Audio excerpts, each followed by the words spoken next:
Welcome back to Digging Deeper. I'm just kidding. No. No, it's the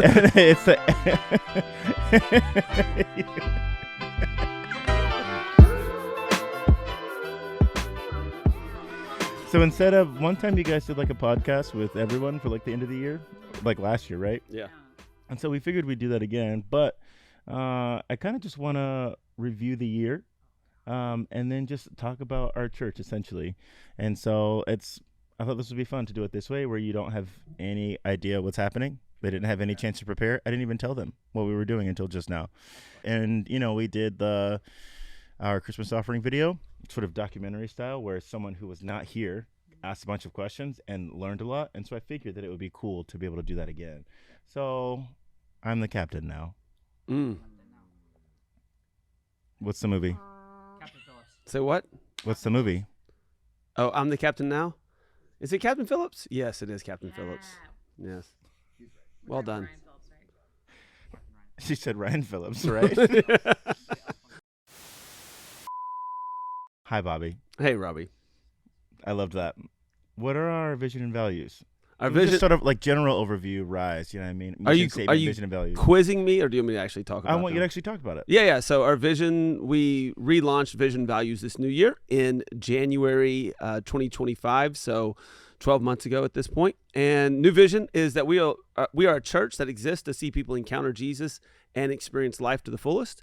And then our 5 values that anchor that vision is that we want to declare that people are the mission, which means that what we do is to help people, to see people saved, to see people drawn to the presence of Christ, to see people, discipled in the ways, which is the next value, which is growth is our pursuit, which is where we step into things like groups and rooted and discover rise areas and ways to help people walk out this journey of following Jesus. Yeah. The third one is generosity is our culture. That's like Christmas offering stuff. Serving is our calling is the fourth one. It's about serving the people in the world, the people in the church. And then the last one is unity is our spirit, which means that we're just unified in the things that God has called us to. Yeah. And then final is like sort of our call to action that you hear every single week is wake up, rise, and shine. Wake up to Jesus, rise to the life that he's called you to, and shine his light out to others. I've heard that before. A few times, right? Yeah. What's your shirt? Oh, it's just a shirt we made this year. Encounter Jesus, experience life. That way, Performative, huh? That way, if I forgot, I could look down at the It's a little shirt. performative, huh? Just a little. Next person.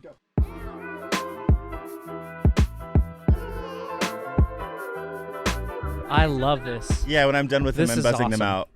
Do I get to buzz you at all? No. He's the captain. I have the buzzer. The I'm buzzer. the captain now. That kind of startled me. I jumped. It's all right though. What's problem, twin? Nothing, bro. I'm just thankful for another year. Please We're- buzz me. I don't know what's coming. He said, please buzz me. I want the pop culture questions. The pop culture questions? Give me the Captain Phillips stuff, because I got it right back there. So No one was listening. You didn't have a microphone. I don't need a microphone for my presence to be felt. Welcome to another episode of Digging Deeper. I'm here with Robby, and You forgot my name. I've only been here 6 months. I'm ready. Go It's ahead. just hard Switch not knowing out. where we're Give going. me Mariah. Give me Mariah. Go, Mariah, you're up.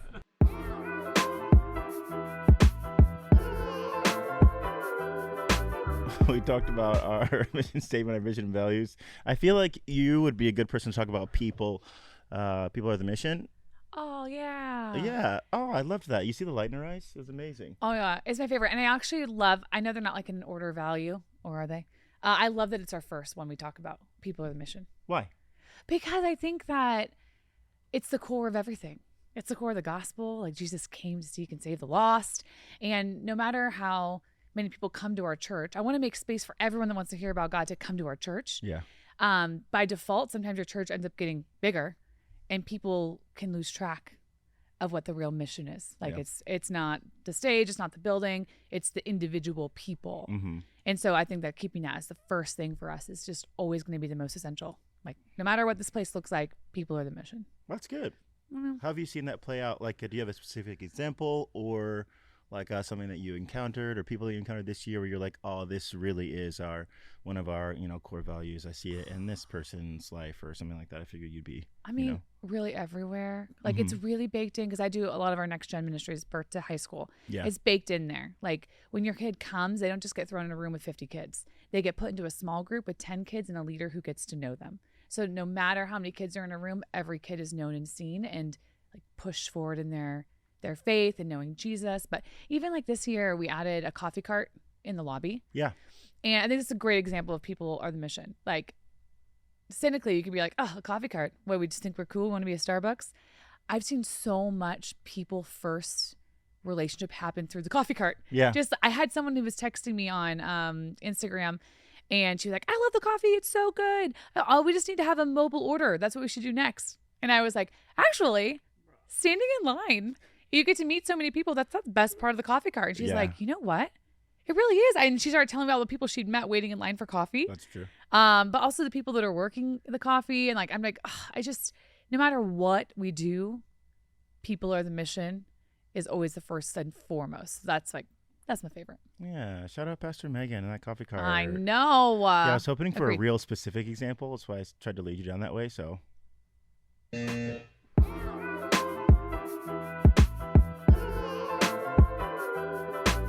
Do you know our second value? Growth is our pursuit. Just kidding. Sit down. Growth is our pursuit. Yes. What's that mean to you? It means that you've never arrived, that we are always pursuing growth in our relationship with Jesus, and in the areas of how we can get closer to him, but also in how we can be a part of what he's doing in our life and in other people's lives. Yeah. We, I think like you do it all the time. Discover Rise. Yeah, we launched that this year. August was our first one. And we've had so many people go through it, which is exciting. It's really fun. It's Tell me about it. So it's our opportunity to both help people get an understanding and to connect to the church at large. Like, what does the church believe? What are our values? What's our aim? What are we trying to achieve here? But it's also a way for people to figure out, what's my place in this family? If Rise is going to be my home, my church community, what does that mean for me? And how do I get plugged in? How do I build relationships? How do I get involved? How do I use the way that God shaped me in this kingdom, in his kingdom? And so that's what we do. We do it 2 weeks at every month, and it's just 20 minutes a week between services, but it's an opportunity for people to go, hey, I think this is where I want to make my church home. So what are my next steps? And we help guide them into their next steps. Are you able to see real growth in 20 minutes, 40 minutes a month? You know, it's not about seeing real growth. It's about introducing them to ways they can grow. And so it's what we've seen from the people who've gone through it is they're getting into small groups. They're starting to serve. They're taking steps to grow. Yeah. Because they have an on-ramp and a way to do that. I loved that. Yeah. I did hate that you corrected me. Okay.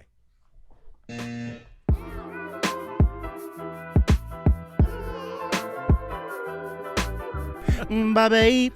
Yeah.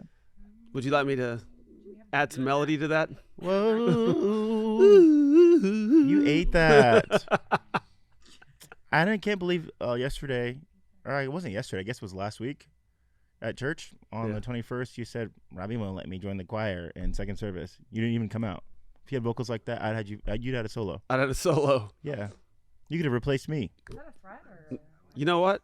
Next year I'm getting a solo. You heard it here, folks. Cut that part out, Dawson. Folks, okay? Folks. Yes. Sorry. Where are you from? Bean Station? Bean yes, Water? Bean Station. Who's that? That's where he's from. Where I'm from, Mariah. That's what it's called? Bean Station, Tennessee. Look it up on a map. It's He'd there. only it said it exists. 45 times in the last 6 months at least. I'm looking it up on Google Maps. I use Apple Maps. Not sponsored. It's not an ad. What's our third mission, vision, value? Generosity is our culture. Yes. Tell me about that. What do you want to know? Yes. It is who we are. It is permeated into the fabric of our church. Since the church was planted in 2013, it's always been a part of who we are, and it will always be a part of who we are. And so the idea of it's a continuation value that stays very present within our church. Obviously, it has multiple different outworkings, whether it be helping other church plants get off the ground, whether it be helping people in need, whether it be things like our Christmas offering, partnerships with other organizations, stuff like that. I know we're just going off the heels of it, but Christmas offering, I feel like that is like the most obvious glaring. I mean, I guess I've only been here since like June, so maybe there are more obvious glaring, generosity things, but Christmas offering is really cool. Yeah. Yeah. Have you been doing that forever? Forever. Yeah? Yeah. Yeah. Since year 2 of the church. I thought you said year 2, and I was like, that's not forever. Since the second year. And I was like, it is Bobby's second Christmas, but it's, anyway, she's like, year 2. I was like, what? Anyways, skirt. You had a really cool reaction to it, talking about it. Can you tell me about that again? When I was first asking you about Christmas offering, about what it was like, what experiencing it was like, you're just talking about it being life-changing to watch our entire church show up in this way for our church, our community, this city, the world. Yeah. No, honestly, yeah, it truly is. I think the statement I made was it is life-changing because we're a great church, obviously, and we're a good-sized church, but what we're able to do and give away from the Christmas offering, to me, is mind-blowing. It is a next level generosity piece where, I have pastor friends that I've chatted with and told the stories of how much we've been able to give away. And even they're like, oh my goodness, that is incredible. That's phenomenal. That's outrageously generous. And it feels that way to me. It's outrageously generous. And then it becomes very practical. So, one story I think about this summer, we had a few different moments that people walked through that we came alongside them. But one specifically was from a family that wasn't a part of our church, but they were in our community. And their young son tragically lost his life in an accident. And we didn't know them, but they were connected to someone in our church. And so this person in our church reached out to us, asked if we could go visit them in the hospital. And then we just decided that we were going to come alongside them. So we helped with a lot of the early stuff within the church. So we helped the expenses for the funeral. We helped with the expenses of the family. And, they've relocated and it's about 6 months ago at this point. But for them, very tangibly, that a church showed up very practically to say, hey, we're here. And we're here to help, and we're here to offer our prayers and our financial support as you guys are walking through this. Stuff like our generosity and our Christmas offering is things that make moments like that possible for when, whether it be people or even organizations trying to do stuff.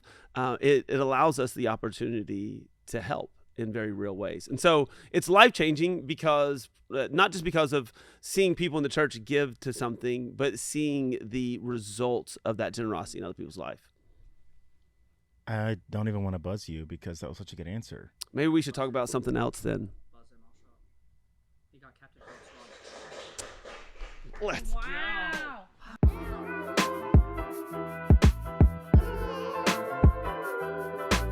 All right, you ready for our next value? Oh, yeah. What is it? Serving is our calling. Tell me about that. Well, we believe that we are all called to serve, right? I think Bobby in his message yesterday, and probably, I think he mentioned it actually in another message too, but it was the 21st, not yesterday. Oh yeah, you're right, 2 weeks ago. I forgot about that. That's why I'm wearing a Christmas hat, because I just can't let it go, even though Christmas was a week ago. He mentioned that if you're saved, you're called, right? And so I think that it's important to understand, we overcomplicate calling, I think, a lot of times, and I think the simplest way to put it is every single one of us is called. And if you're like, well, called to do what? Called to serve, to put other people first. And so when we say serving is our calling, we're saying if you believe that if you believe in Jesus, you've committed your life to him, then you do have a calling, and that's to serve others, to serve your church, to serve your community.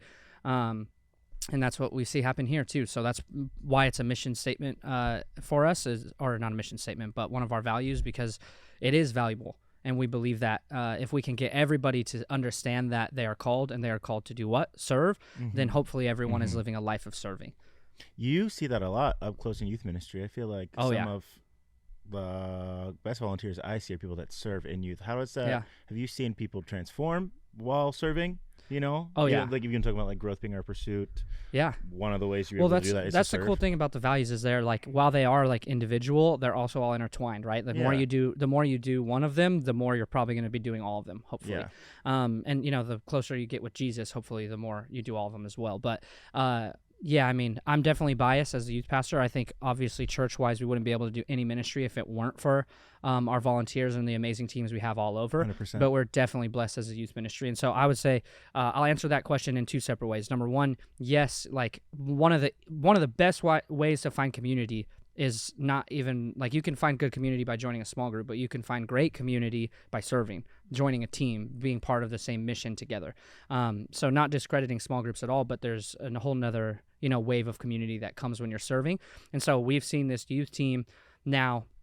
Basically, it was essentially we kind of restarted building the team when I got started too. So the youth team has been here as long as I have. Yeah. And we've seen like it has its own like relational kind of system to it. It's not just show up, serve, head home and be like, well, I served again. That's great.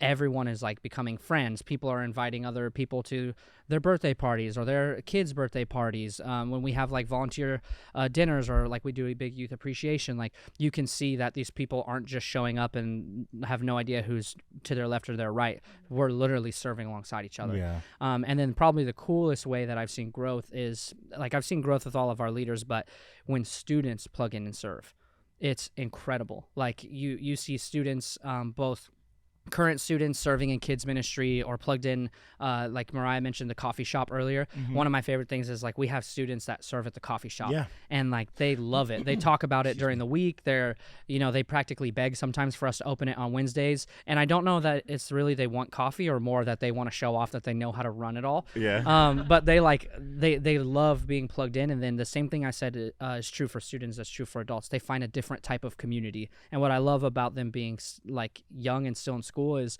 they're getting mentors essentially built in, and they're getting these examples of faithful adults who serve on a regular basis that almost set the standard and the tone for what the rest of their lives could look like. Because we're not just saying, hey, serve when you're in high school or serve when you're an adult, right? We're saying serve. Yeah. Why? Because it's your calling. Yeah. So it's super cool to see. And one of my favorite things from this year is the amount of like the amount of growth we had, like just numerically has been great. So now that we have more people, students graduate, some leave and go out of state for college, some stay in state, go far away, some stay local. It's been super cool to see kids who graduated last year, former students, I should say, plug in and dive even deeper into serving. And both in the youth ministry and outside the youth ministry, it's cool to see how they're in this spot in their life where they're trying to figure out, you know, who am I, what's going on now that I've lost the school program I grew up in and all the people I grew up with and all the sports teams. And they're going, okay, well, what do I have? I know I have God, and I know that I have my position in kids ministry, or I have this youth ministry, or I have these leaders. So it's super cool to see like just how deeply rooted they are in everything. Was that a burp or a fart? Burp. Could have fooled me.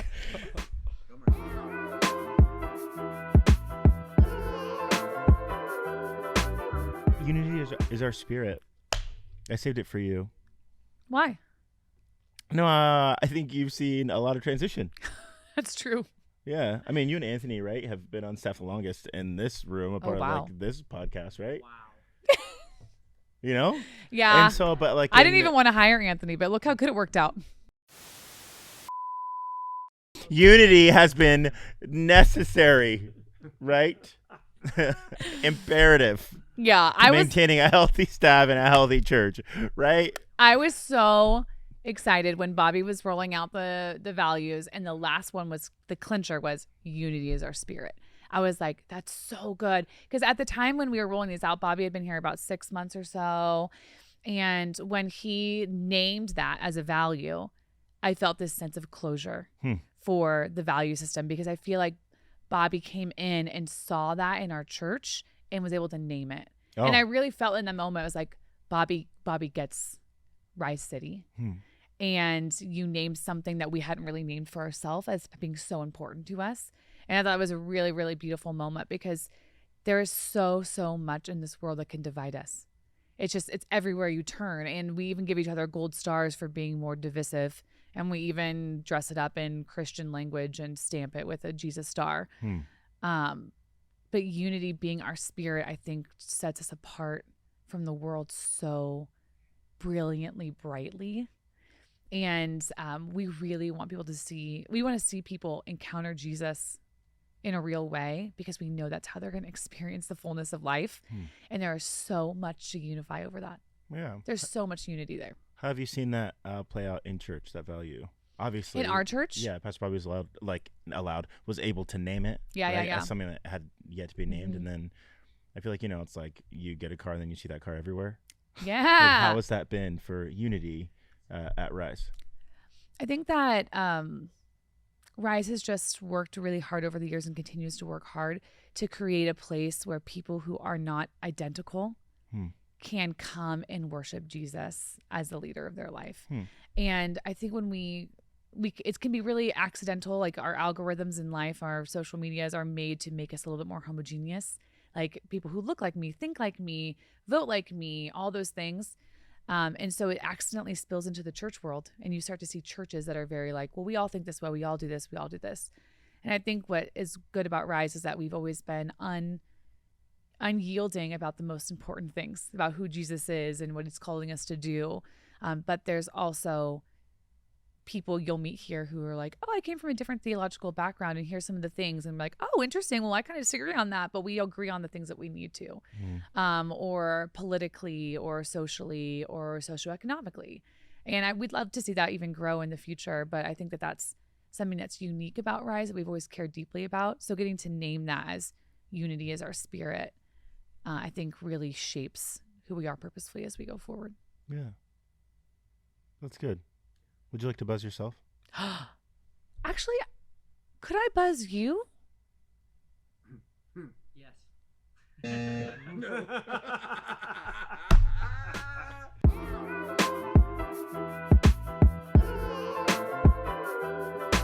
This is just a little portion of the staff. And I'm going to get out of here so you can talk to Jeremy.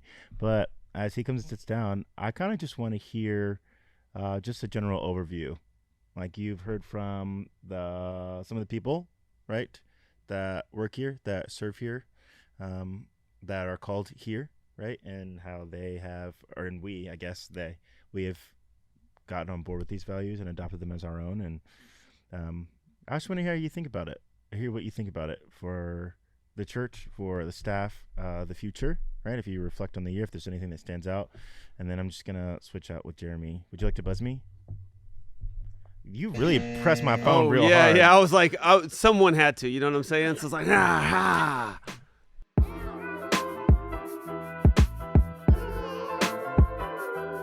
A couple things that I would say that have been, huge for me this year. Megan and I, we moved our family here August 2024. So this is the first full 12 calendar months that we have been in San Diego, a part of Rice City Church.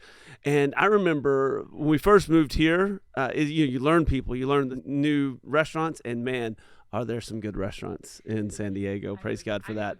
It always has to come to that. But in addition to all of that, I remember this summer, it's like when something clicked, and it was like previously before the summer, I was like, oh yeah, San Diego's home now. This is home. Rice City's home. This is where I live now. This is home. But it was somewhere in this summer where it felt like that statement for me, for Megan, for our family, where it was like, no, this is truly home. It's not just a statement. It's not something I'm believing will finally feel that way. Like it became a place where I felt like we had true relationship and community, true connection with people, and with not just the region like geographically, but with the region people. So for me, this year was massive on that front. The addition of a couple new staff members, also between Jeremy and Robby, has been it's been motivating, because it feels like, man, we are truly moving in this direction that God has laid out before us. And yes, I got the opportunity to articulate the vision and the values, but I didn't do it in a silo. I mean, I sat down with multiple staff members on multiple occasions to write all that out, but I felt like God gave us that as sort of the direction, the vision where we're going, which upheld who we've always been, but also spoke to who we will be in the future. And so for me, I reflect back on the year, and I have great joy of 2025, great excitement of feeling like true family and bond and unity, and very, very excited, not just about what God has done on the course of 2025 in our church, but even looking towards the future. The reality is foundations are built, and the depth of a foundation and the width of a foundation, the strength of a foundation determines how high the building can go. And I feel like this year, for this next tenure of our church, that this year has been an incredibly great foundation building year for what's to come in the future. And so, yeah, really excited about what God has done this year. Excited about the salvations, the baptisms, the incredible moments. I think of some very specific stories of people, and I won't go through all of them. Robbie's not here to buzz me on them, but I won't go through all of them. But there are, oh, you still got it back there. There are some where I think about where I've had conversations, and Jeremy, you've probably had a few as well, of these conversations of God encountering people in really like specific and tangible ways. Yes. And them either just recently stepping into that transformative power of God, or throughout this year have been. And it's those individual stories of people's lives being transformed that makes all this worth it. So it's really cool to see our church growth. And it's really cool to have fun times like Santee sledding, or our summer kickoff at the Bay. Like, all those moments are really cool. But all of it for me boils down to, man, this is truly all about people. Yeah. And seeing people's lives transformed, tangibly real, right in front of our very eyes, to me is the greatest success of 2025, and will forever be the greatest success of the church, is seeing people encounter him and experience the life that he offers. So, yeah. So we're just having this conversation because I was not prepared for. Yeah, Robby didn't tell us Nope. that we were doing Nope. this. So it's good. But as you were talking, one of the things I was going to ask you, like, hey, what was the one moment that if you were to go, oh man, that was a great moment? But I think you just said that, so I'm not going to do that. Cool. What I would ask for you is, there's people today that are listening or watching, and they're looking back. This is the last Sunday of the year, and they're looking back. And how would you encourage someone today as they're finishing up how would you encourage them to finish up their year? There's a scripture. I wish I could remember the actual location of it. Maybe one of these guys in the back will remember. But it says the end of a matter is more important or better than the beginning of a matter. And so I can't remember the exact reference. Anybody back there got it? Robbie's looking it up. He'll shout it out in a minute. Okay. I thought you actually used a reference, Mariah, but you didn't. But the scripture, it's the end of a matter is better or more important than the beginning of a matter. And speaking of life, obviously the way you end life following Jesus is more important than the way you begin life. But Ecclesiastes 7 is the reference. But the idea of it, that maybe something to reflect on as we close out the year, the way you end the year. We often go into the new year with, my New Year's resolution, all the things I plan to do in the new year. What if we looked at the end of the year and go, how do we finish out this year? And how you finish one season often determines how you walk into your next season.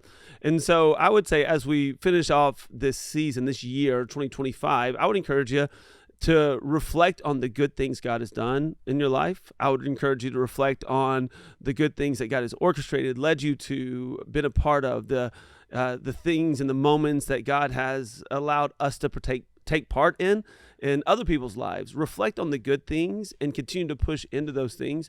Don't push off the good things that God wants you to do to tomorrow, but maybe start that today. In a very practical standpoint, I'm always trying to lose weight. It's every month I come to it. I'm like, I'm going to eat healthy this week. I cannot understand. Anybody ever do this? I don't even relate to it. You don't relate to it? This is just never. It just comes to me naturally. So peak. Yeah, that's that's the dream right there. Yes. But I always come back to it. So Megan and I have been talking. We're like, okay, in the new year we'll probably eat healthy for a couple of weeks. Balance some things out. I made it to make up for the last 12 months. We're gonna do a couple weeks. Well, listen. No, I.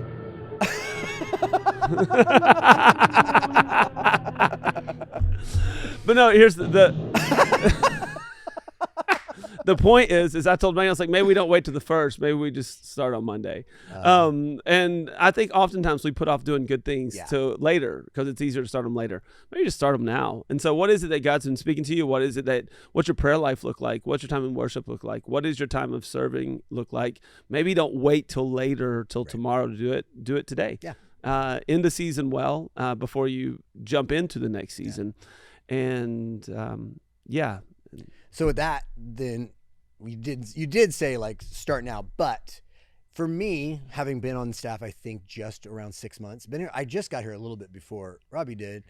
I've looked over this last year and gone, man, I can't believe all that has happened just in the short time I've been a part, plus the time before that. And like, this has been amazing. Again, like all the baptisms, the great, like the salvations, the cool things that we got to be a part of and do, that you already mentioned some of them. So it's hard to think like, how could it get better? I know that is not a part of the way you think at all, because it can always get better. And I appreciate that about you. But so we talked about looking back a little bit, without giving too much detail, because I know we've got some great plans. How would you encourage us to, as we go into the new year, I don't want to say this because I know we aren't going to talk specifics. Are you excited about the coming year? No. Nah, man. It's just going to be a normal year. There's some things we can't say that we're going to start talking about in January, but I'll say this. I'll say that we looked at the year, we planned the year out. We try to plan it with wisdom. Seasons of very intentional group seasons this upcoming year that are different than years past. Very intentional, like gathering times where we'll come together. There's some cool things that we're going to be able to be a part of with organizations like A21 in January. We got something coming up. And so we try to be really smart about the calendar year because we want to make sure that we help people enjoy the season of church life and not feel so slammed you can't do anything else. But in the new year, we are looking to some very exciting things. The reality is we look at our church and God is doing something real and tangible and obvious to so many people.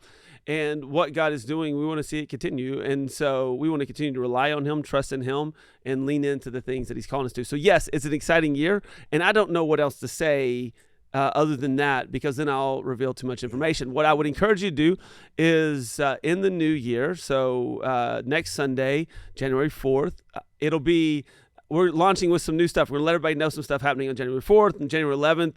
We got some exciting update stuff that's happening and projecting for the year. And then the last Sunday in January, which is the 25th, we are having Vision Sunday, where basically everything that we feel like God is leading us to in the new year. Our vision and values aren't changing. They're staying the same. But everything that we feel like God is leading us to in this new year and over this next season will be talked about during that time. And so I'm really excited about all of it. So my encouragement to people would be prayerful, pray, fast, lean into the presence of God, and be a part of what God is doing in the church. That's all I can say for now.